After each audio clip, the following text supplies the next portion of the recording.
While tensions between Russia and Ukraine have been rising for years, the current military action is creating concern about the potential impact on the financial market and the global economy. Fortunately, history shows that while geopolitical crises such as the one between Russia and Ukraine can temporarily shake the market, they don't typically have a long-term consequences for investors. Hi, my name is Gio. Hope you're doing well. In today's episode, I want to see how the conflict between Russia and Ukraine will affect the global economy and the stock market. I wish I will never have to make this kind of video about the war, but unfortunately it's happening. Let's get right into it. The invasion of Ukraine comes at a delicate time for the world economy, which was just beginning to recover from the pandemic. The current situation has introduced a lot of unknown for the global trade, financial market, multinational corporations, and national economies, including the US economy. Here's a look at how different sectors of global economy can be impacted. Let's start with the stock market.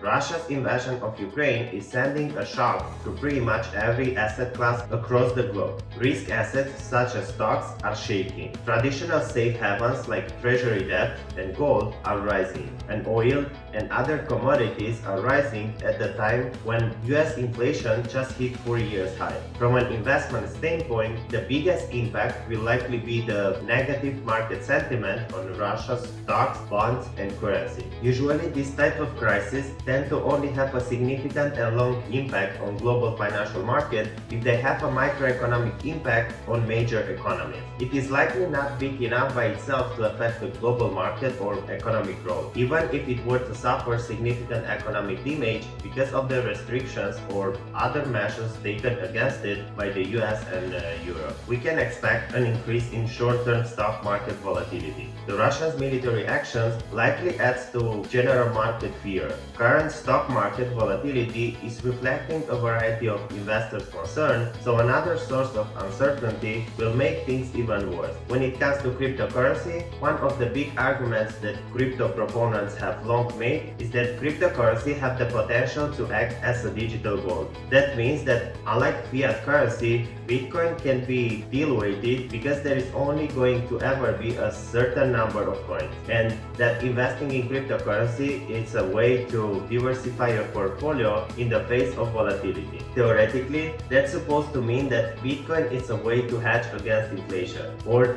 that if the stock market crashes, Bitcoin won. This theory hasn't entirely proven to be true. Crypto has shown itself to be super volatile and it often moves with the stocks. The current conflict has highlighted crypto's volatility, and now it's more mainstream part of the global financial system, which means that for better or worse, it's a part of international conflict too. Millions of dollars in crypto have flowed into support Ukrainian's army. Even the Ukrainian government is asking for donation in crypto and has already raised more than $15 million.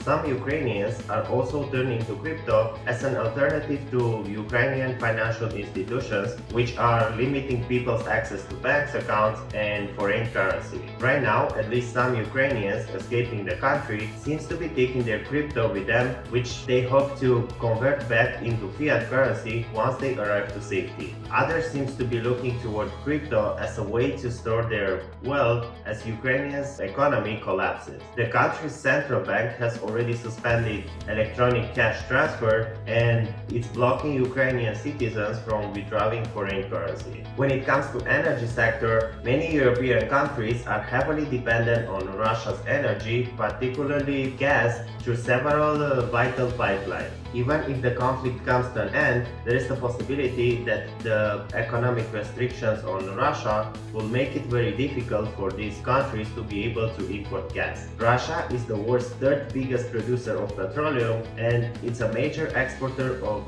natural gas. This could slow Europeans' economic recovery by sending already elevated energy prices ever higher. Europe, an energy importer, receives close to 40% of its natural gas from Russia. A cut-off of that energy source would really affect the continent's economy. High natural gas prices have already led to higher home utility bills for both natural gas heat and electricity generated from gas, increasing consumer spending. Gas prices in Europe are already crushing households and consumers, especially low-income households. When it comes to transportation, conflicts tend to increase ocean frame rate across the board, so the shipping cost will be much higher. European importers already experienced historically high ocean freight rates due to the pandemic. Now ocean rates to Europe are rising again. The Ukrainian Black Sea port of Odessa is shut down. Cargo with the destination Ukraine has been sent to other ports. Cargo with the destination Russia is still moving, but maybe stops as the situation develops. While rail carries only a small portion of the merchandise between Asia and Europe, it has played a vital role during recent transport distributions and is growing steadily. Rail may not remain a safe or affordable alternative to sea transportation because trains from China to Europe typically transit through Russia. War may spread from Ukraine to neighboring countries, or Russia may slow down or stop rail trade in response to Western actions. Any rail distribution will have an additional dramatic impact on European ocean prices and on available capacity. People and goods traveling by air have fewer options. Ukrainian airspace is shut down and European airspace has been closed to Russian aircraft. When we look at raw materials and commodity supply chain, the war's unexpectedly robust recovery from the pandemic recession left companies struggling to find enough raw materials and parts to produce goods to meet customer demand. Overwhelmed factories, ports, and freight yards have met shortages, shipping delays, and higher prices. Distributions to Russia and Ukraine industries could delay any return to normal conditions. More than 2,100 US companies and 1,200 European companies have at least one direct Tier 1 suppliers in Russia. More than 450 companies in US and 200 companies in Europe have Tier 1 suppliers in Ukraine. Software and IT services accounts for 13% of suppliers' relationship between US, Russia, and Ukraine's companies. Consumer services represent another 7%, while 6% accounts for trading and distribution services and 4% for industrial machinery, oil, gas, steel, and metal products, but the impact gets larger as we move from direct Tier 1 impacts to indirect Tier 2 or 3 relationships. More than 190,000 companies in the US and 109,000 companies in Europe have Russians or Ukrainian suppliers at Tier 3. More than 15,000 companies in US and 8,000 European companies have Tier 2 suppliers based in Ukraine. Food inflation is a risk for a supply chain distribution. Ukraine is the world's third largest exporter of corn, and Russia is the world's top wheat exporter. Ukraine is also a top exporter of barley and rye. The conflict could squeeze metal markets too. Russia controls roughly 10% of the global copper reserves and is also a significant producer of nickel and platinum. Nickel has been trading at 11-year high, and further price increase for aluminium are likely with any distributions in supply caused by conflict. Looking at the auto sector, the automobile sector is expected to be hit hard by the war. The rise in oil price, continued shortages of semiconductors and chips, and other rare earth metals are likely to add to industry's despair. Besides, Ukraine is also home to many companies which manufacture car components for automakers. Many key players across the global automotive industry have taken action or been heavily impacted as a result of Russia's invasion to Ukraine. Several global manufacturers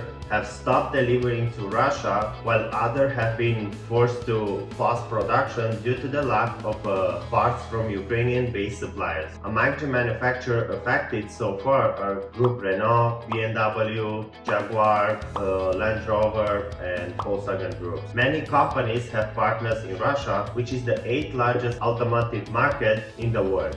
Around 1.8 million cars were sold in a country last year, more than in Canada, France, or United Kingdom. Further issues arise from impacted supply chain are expected in the coming weeks. Meanwhile, companies including Ford and Skoda have committed to supporting Ukrainian workers affected by the war. So, while there is much uncertainty about the political and human consequences of Russia's attack in Ukraine, the war should also be prepared for serious economic ramifications. Europe is likely to be first in the path of any economic storm, especially because of its greater dependency on Russia's energy, but also because of its geographical proximity to war on its doorstep. In the US, any economic difficulties would further weaken the Biden administration. In the same time, a global alliance between Russia and China could further strengthen both economies, overriding any effects of sanctions and strengthening their military as well as economic clout. Thank you so much for watching. If you like the content, smash that like button, subscribe to my channel, turn on the notification bell, and don't forget to check out all the links in the description down below. See you in the next video.